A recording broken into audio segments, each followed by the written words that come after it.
If you're getting the error, failed to start process, an application control policy has blocked this file, 0x11C7.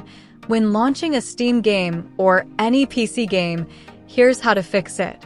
First, open the Windows search box and type Smart App Control. Open it, and if Smart App Control is turned on, temporarily turn it off. Confirm the prompt, then try launching your game again. After you're done playing, you can turn Smart App Control back on for better security. If the error is still there, open Settings, then go to Privacy and Security, Windows Security, and select Virus and Threat Protection. Scroll down and click Manage Settings. Then scroll down again and select Add or Remove Exclusions. Click Add an Exclusion, choose Folder, and select the installation folder of the game that's showing the error. Once the folder has been added as an exclusion, launch the game again. The error should now be resolved.